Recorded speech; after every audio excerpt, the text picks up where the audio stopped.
Jaya Radha Madhava Jaya Kunda Bihari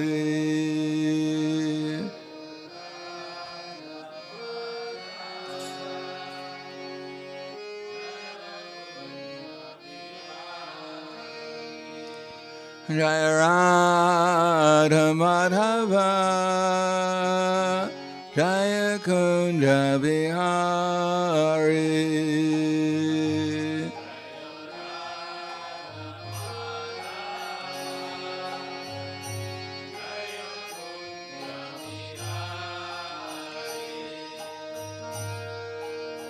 Gopidana Ballabha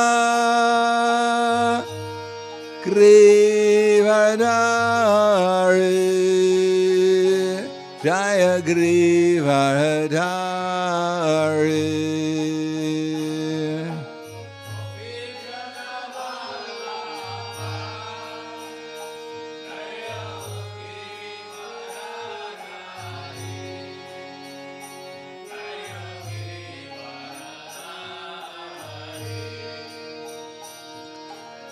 Gopidana Ballabha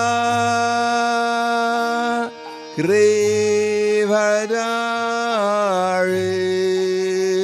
Jaya Grivadari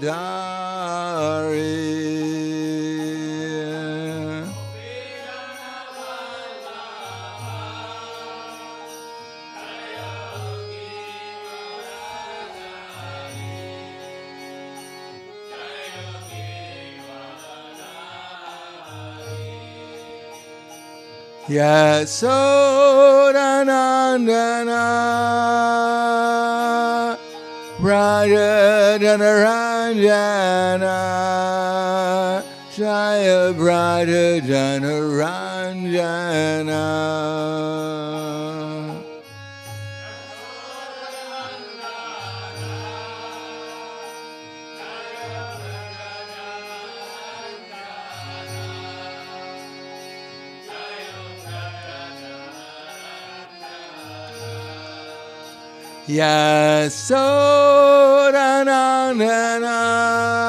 Yasodanandana Braja Janaranjana Jaya Braja Janaranjana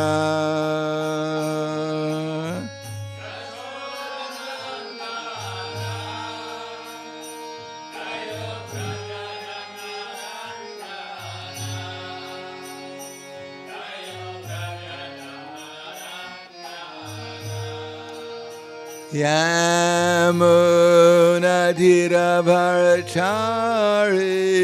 Jaya Kunja Bihari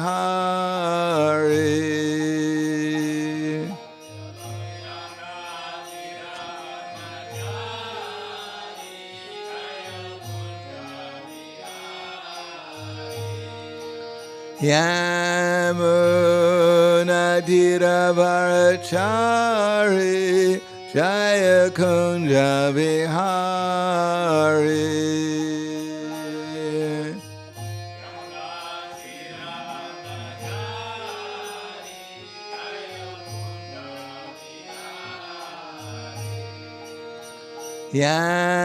Yamuna Tira Bharachari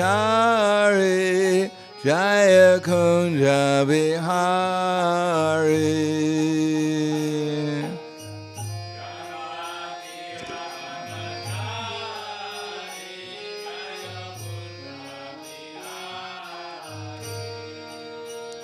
Radha Madhava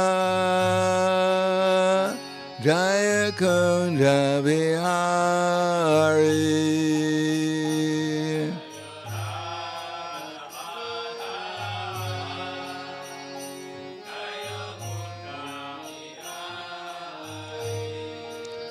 Jaya Radha Madhava Jaya Kunja Bihari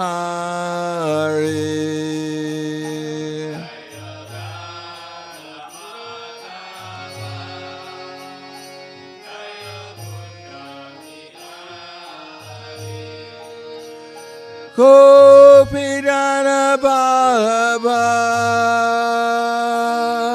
Grivadari Jaya Grivadari.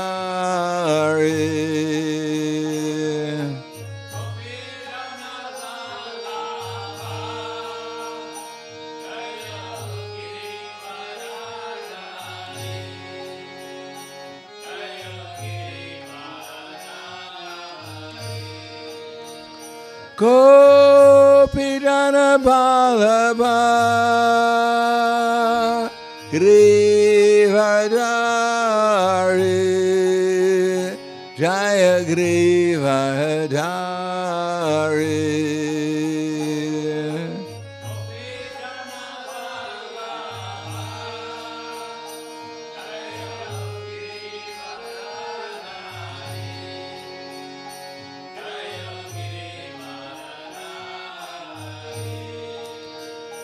Yasodanandana Braja Janaranjana Jaya Braja Janaranjana.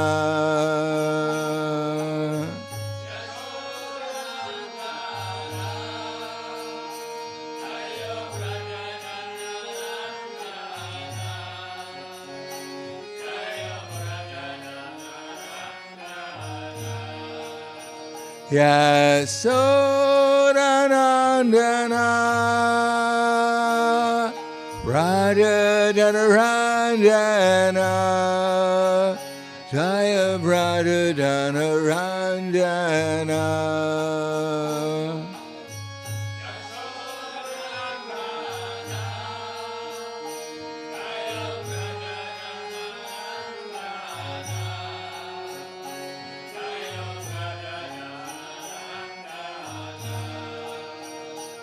Yamuna Tiravarachari Jaya Kunja Vihari.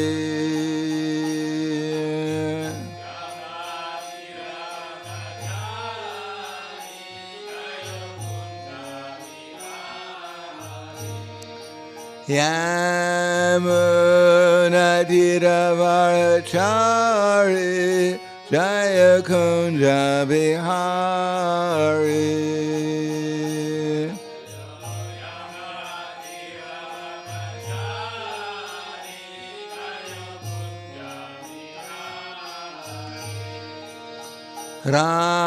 Radha Madhava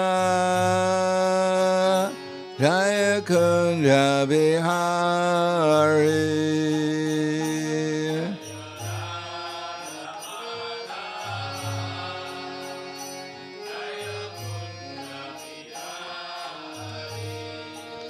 Jaya Radha Madhava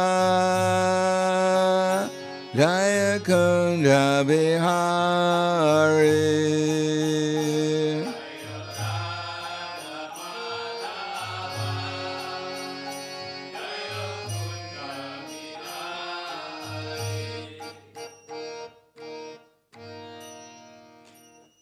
Jayam Vishnupad Paramahansa Prabhakacharya Asadhara Satushi Shiman His Divine Grace Kalesi Bhaktivedanta Swami Raj Srila Prabhupada Ki Jai Gaur Premanande Haribal Slava Zarani Bhakta Slava Shri Guru Shri Gurangi Namo Vishnu Padaya Krishna Prasthaya Bhutale Srimate Bhaktivedanta Swami Tanamane Namaste Saraswatunde Ve Gauravani Pacharane Nirvishesha Srinivadi Paskatyade Siddharne Om Agana Timirandasya Gananjana Salakaya Chaksur Militam Yena Tasmai Shri Gurave Namaha Shri Chaitanya Manobishtam Stapitam Yena Bhutale Swayam Rupa Kadamaya Tadati Swapadantikam Vandeham Shigaro Shiyuta Parakamalam Shigaro Vaishnavam Cha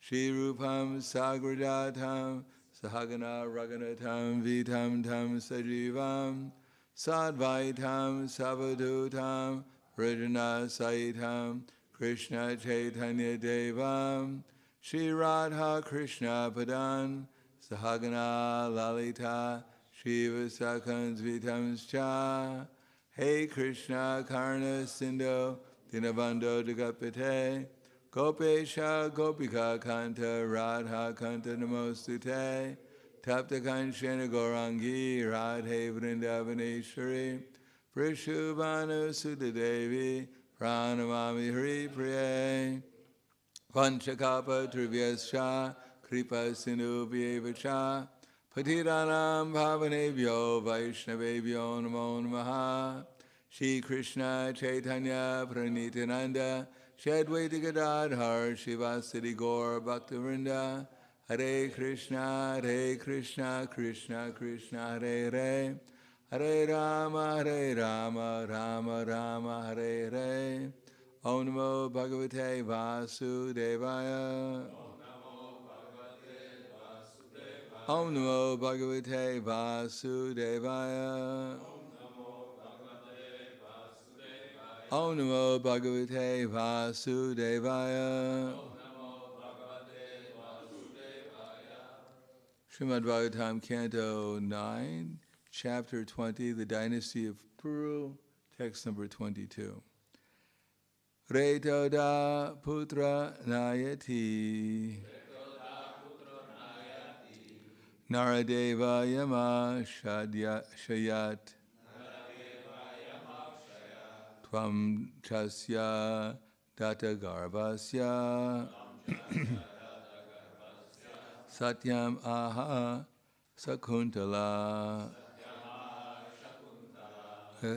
Reta da putra nayati Naradeva yama shayat Tvam chasya data garbhasya Satyam aha sakuntala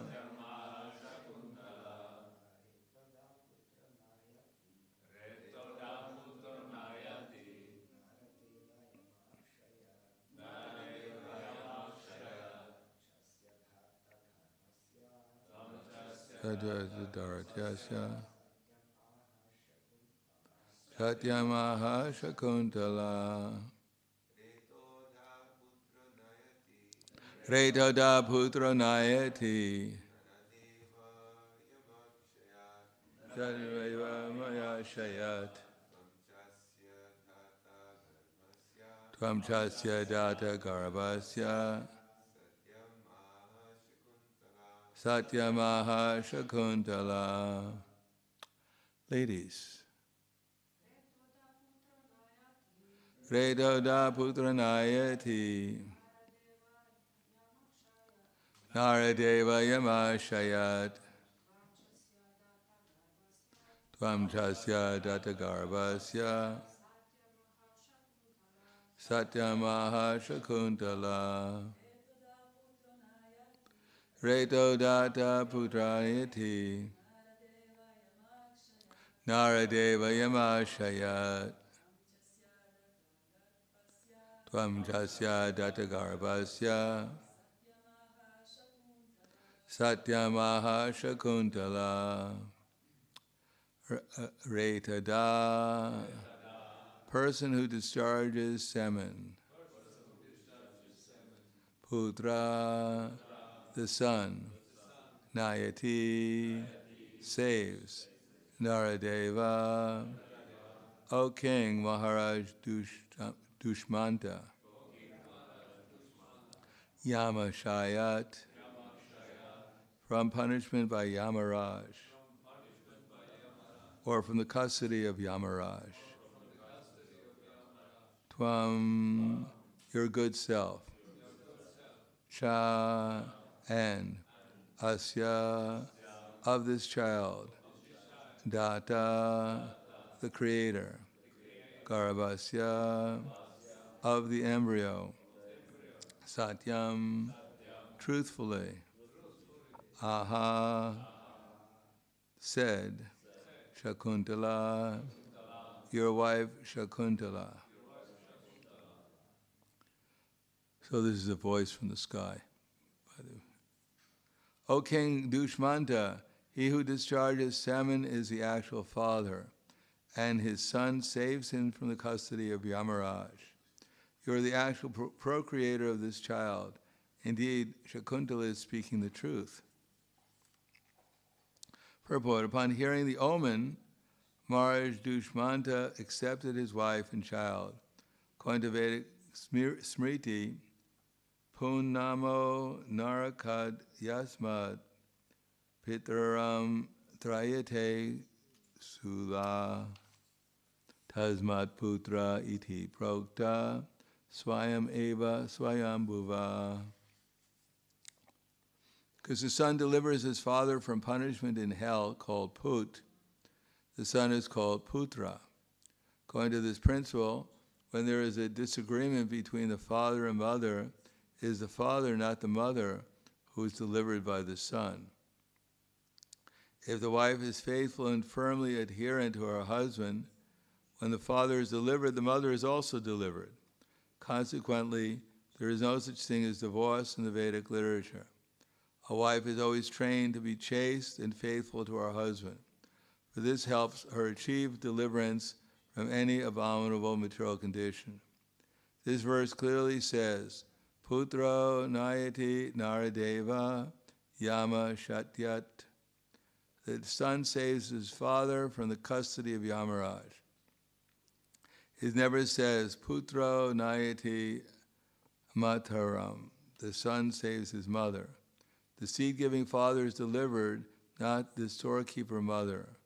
Consequently, husband and wife should not separate under any condition. For if they have any child from whom they raise to be a Vaishnava, he can save both the father and mother from the custody of Yamaraj and punishment in hellish life. Namo Vishnu Hare Krishna Prasthaya Bhutale Srimate Bhaktivedanta Swami Namane Namaste Saraswatam Deve Gauravani Pacharane Nirvishesha Srinivadi Paskatyade Satarane.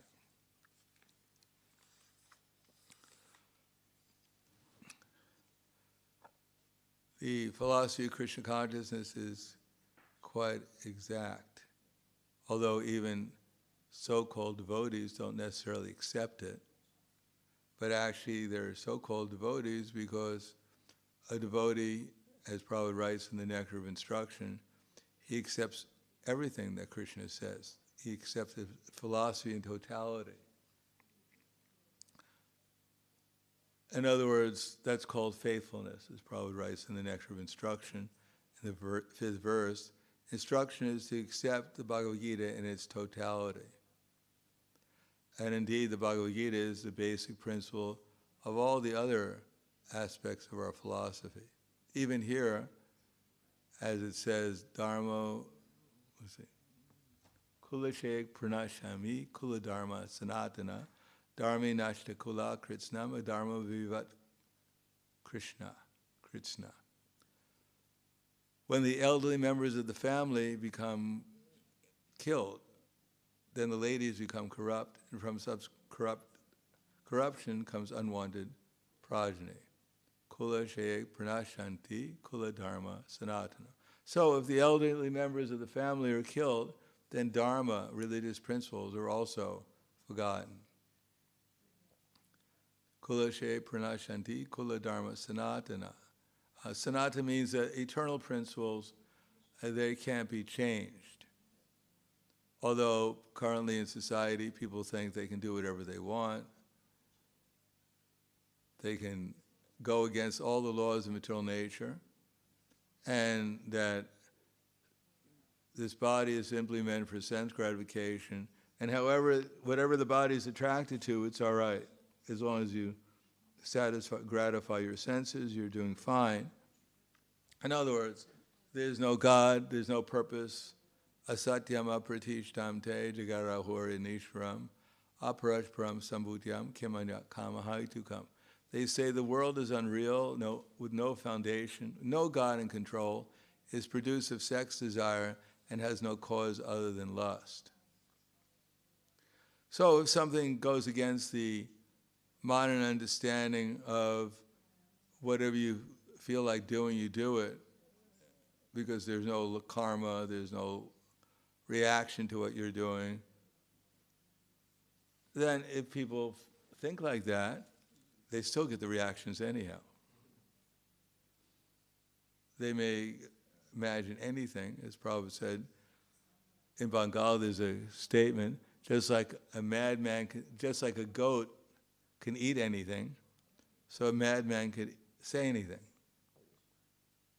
So this idea that men and women are exactly the same, and that women should be exactly like men, and they can do whatever they want, and it's all right. Because there's no God, there's no laws and control, that these things were made up. And therefore, scientifically, we've proved that everything came out of nothing, and everything enters into nothing, and therefore you don't have to worry about anything. So their philosophy is nothing, and what they're going to achieve is nothing also. That's why they don't have to worry about anything, because they have nothing to worry about. Except for the fact that after death, they get the reactions to their activities. This idea that there's no soul and that there's no reactions. We're already getting reactions. The soul is already getting reactions from its past activities. And when he gets the fortunate human form of life, he's supposed to learn what Dharma is, at least. Otherwise, he suffers. That's why people suffer. Because irreligious activities lead to the destruction of cleanliness, mercy, tolerance, and truthfulness. And with them comes illicit sex, meat eating, intoxication, and gambling. So all these people who have this philosophy that you can do anything you want, they do whatever their senses demand them to do. They don't do whatever they want because they don't know what to do, except to follow the dictation of their senses. And therefore, although they claim that illicit sex is fine, and that women can separate from men, there's no responsibility for the children, etc., etc. You just do whatever your mind dictates to you. But although it may be socially acceptable, but it's not very pleasant for those who are involved in it.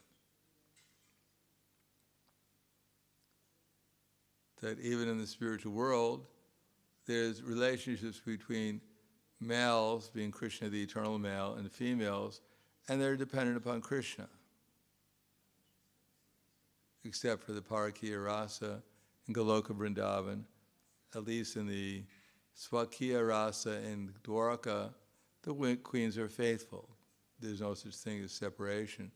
When Rukmini heard that when Krishna was joking with her, and he said he was going to separate from her, she became quite disturbed and even fainted. She didn't say, well, that's fine. I was always looking for a new husband. It gets tiring being with you eternally. Might as well try something else for some time. No, she became greatly disturbed, and Krishna had to explain to her that he was only joking with her. Because at least if the relationship is founded upon actual true values, then the relationship will grow and it will become nicer and nicer as time goes on. And if the relationships are based upon simply temporary sense gratification, they'll get stale very quickly, and therefore there will be separation. But as it explains here, the problem with that is that there are laws of nature that will determine where we're going in our next lifetime. And if the man is not adherent to Vedic principles, then he's going to go to Yamaraj. If he doesn't bring up his children in Krishna consciousness, then it's a great sinful activity. And there will be no one to save him. The children certainly won't save him because they won't be able to save themselves. They become versions of cats and dogs. It's training children to play video games and to act like more or less to experiment with sense gratification means that the parents are just have no idea what their responsibility is, and they may think that they're saved because they're aspiring to become devotees, but they also get the reactions for not properly training up their children. Just like one man was going to be hung because he was a criminal, but he had an aunt who was always very lenient with him throughout his whole life. So at the time when he was going to be hung, he called over his aunt to whisper something into her ear. And she came over and he took his mouth and bit her ear off before they hung him. So she was quite shocked. And he said, because you never trained me properly, therefore I'm in this position now. So we have to know what our responsibility is, and we have to do it to the best of our ability. But if we don't even know what our responsibility is, and even if we know, we don't accept it, we just, that's just some old philosophy. Due to social pressure, whatever, due to bad association, we just take the Vedic literature, just some old social idea, and make some philosophy so we can reject it. Then the result is that material nature will not be very kind to us. It'll deviate us more and more from everything else that the Vedas say, and therefore it'll be impossible to chant Hare Krishna. If the relation between men and women are not proper in this world, and unless one is a greatly advanced devotee, then the relationship between everyone else will be improper also. If we don't, because from lust comes greed, comes anger, comes illusion, comes bewilderment, forgetfulness, comes loss of intelligence. And the material nature doesn't make an exception. It's not that we can act lustfully and avoid becoming greedy, or frustrated, or illusioned, or forgetful of real knowledge, and therefore lose our spiritual intelligence. It doesn't work that way. If we improperly utilize lust is meant to propagate children, to raise them in Krishna consciousness. If we don't utilize lust properly, then we'll be carried away by the material nature. It's very stringent. And even one can't control his senses, at least one should make some endeavor, or someone recognize that actually I'm not a very advanced devotee, therefore I don't have enough spiritual strength to control my senses. Therefore one should at least feel regret, rather than making a philosophy that justifies whatever my sense gratification is. That's the most dangerous thing, is creating a philosophy that justifies one's deviations. Because then one will never correct oneself. Then it'll be impossible to make any advancement, because one will be convinced that my deviation is actually the right way, and one will continue to deviate until one disappears. Just like one devotee, he decided that he'd concentrate on the holy name, so he got a harmonica stand and wrote the Maha Mantra on the harmonica stand, so wherever he was, all he'd see was the holy name. So he'd chant his japa, and he'd walk around the temple room with his harmonica stand on the holy name, chanting, fixing his mind on the holy name. Then he decided it didn't work, so he started to walk around the temple, chanting the holy name. Then he walked around the block. Then he walked around 2 blocks. And one day he walked around and he disappeared. Never saw him again. Because he came up with his own methodology, but it wasn't the proper methodology. So we think we can invent our own way. We got to do something new, something creative, something that no one else does. Then the result is that Maya will, from such creativity, will help us fall into the mode of passion, where creativity is welcomed, and which will lead us into ignorance. Trying to become prophet, adoration, and distinction is it's just a manifestation of material desire. Just like I said, I was distributing books at the Charlotte airport, and at that time I was distributing books with a devotee who was number 3 in the world. I was like number 20 or something, distributing books. Small airport. But he'd only stop the most beautiful, well-dressed ladies.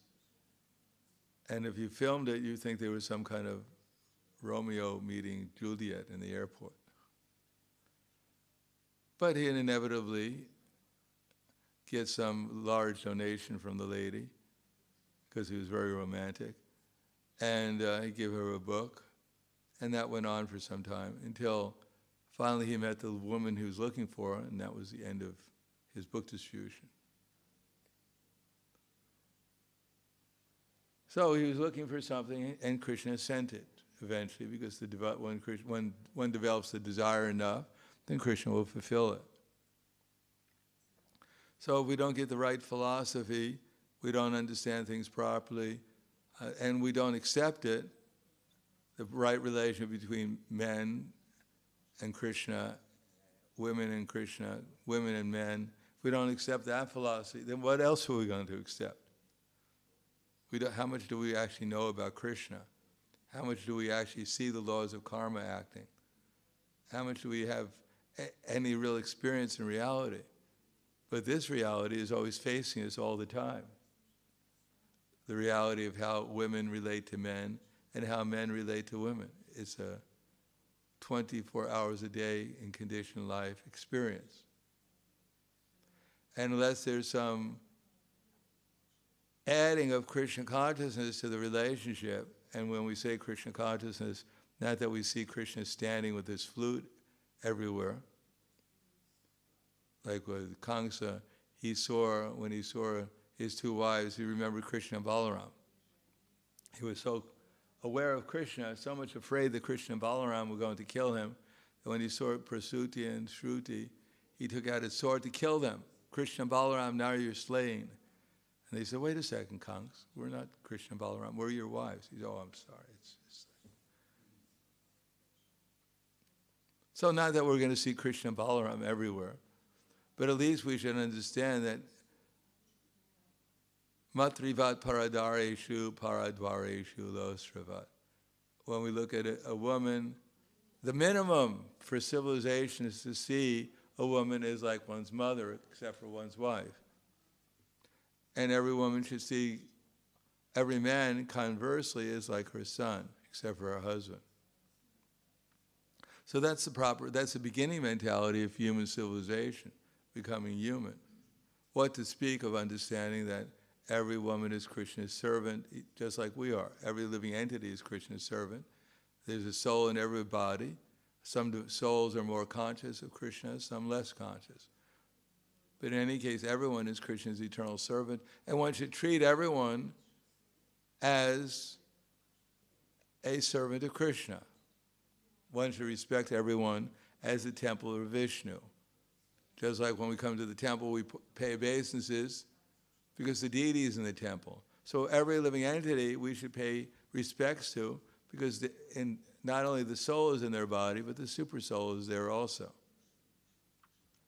Samam sarveshu bhuteshu tishtantam parameshwaram vinasyava nashantam yakpashyati yapashyati. One who sees the Supreme Lord accompanying all living entities and knows that neither the soul nor the super soul within the destructible body is ever destroyed, he actually sees.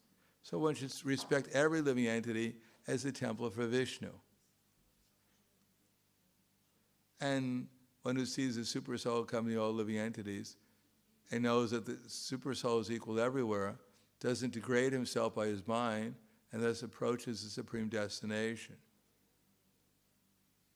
So with that vision, with these visions, then we can actually act properly. We can restrain our senses and our mind and try to make some progress towards utilizing them in Krishna's service. Otherwise, our minds are always trying to deviate us, and we're accustomed to it due to bad habits of being deviated. So we have to just form good habits, and gradually our mind will be able to, it'll be conquered by placing Krishna there.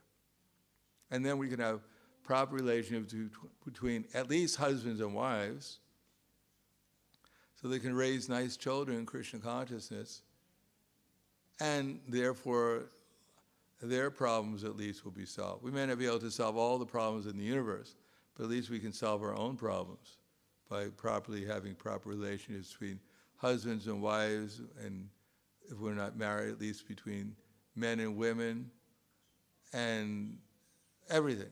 So that relationship is necessary. That we can work on. That's easier to work on than fixing our mind constantly on the Supreme Person, although that's also nice also. But at least we should know that these are things that take our mind away from Krishna, and therefore we should work on trying to establish a society where these things are accepted and practiced, understood, accepted, and practiced, so that we can actually have an example of a human civilization and not just imitate the karmis because we think it's going to be respectable. They're going to the darkest regions of hell, and if we imitate them, we'll go along with them, that's all. Chanting Hare Krishna all the way. And maybe when they're torturing us in hell, they'll give us some japa beads so we can chant. So I'll stop there. Thank you on that happy note. Any questions or comments? Yes. Hare Krishna Maharaj. There's two different questions. One is about, you said you gave this example of this devotee who was doing big but not in a proper way. And so how can we, what can we think if someone is doing big, like he's distributing a lot of books? Can we say this is spiritual potency, or sometimes not the case? Not? No, it's definitely not necessarily spiritual potency. One can think about Krishna and not distribute any books. Or one can distribute books and do it out of false prestige. See how wonderful I am. By practicing, there are people who sell encyclopedias, many of them. They're not necessarily spiritual. They distribute a lot of books. So there's some material ability that comes that Krishna gives the intelligence for, especially if one is fortunate enough to distribute Prabhupada's books, and Krishna will give intelligence how to do it better and better if that's what one wants. But the reason why we want it is maybe different. If I want it for my prestige, Krishna may give me the intelligence. He may not. But I may have gotten that intelligence in my previous lifetimes. And therefore I may be more expert. On the other hand, if we want to do it to please Krishna, to help bring his other children back to the spiritual kingdom, then Krishna is much more likely to give us intelligence, so we become better and better. But if at any point we become proud, we start thinking, I'm the doer, I'm great, I'm so wonderful, I'm so empowered, then Krishna will generally take that away from us, if we're sincere. And if we're not sincere, he'll allow us to develop our false ego to the point that we think, well, why should I do this for Krishna? I might as well do, my false ego is just to do it to satisfy my false ego. Why sell books? I can sell cars and make a lot more money. That's generally that we've seen that happen in our movement. Why sell books? Why not sell paintings? You get €5 for a book, you can get 300 euros for a painting. So that sometimes the leaders think that our aim in life, our aim of this movement is to make money and get the most opulent temple, or whatever, the biggest prestige. And they have all their book distributors go out and start selling paintings or candles or incense. And the result is that the devotees get accustomed to selling paintings, they lose their spiritual taste. Their motivation is obviously not to bring the children necessarily. It's hard to think that by giving them a Hong Kong painting, I'm going to bring them back to the spiritual world. So then they start losing their taste for sadhana, for spiritual life. And they think, why should I bother selling this for the temple? You know, why not sell it for myself and my family? So there's many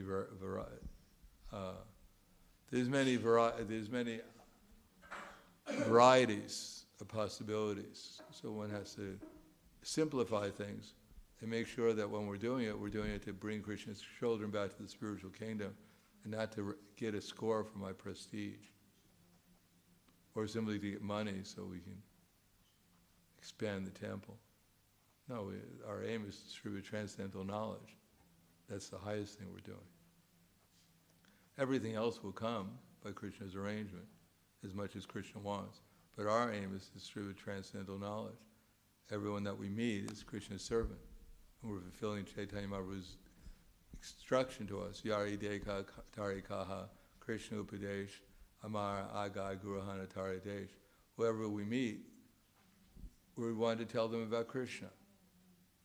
Krishna Upadesh, to elevate them. That's our objective. Yari Deka Tarikaha, Krishna Amara Agai. That way we can actually be properly situated.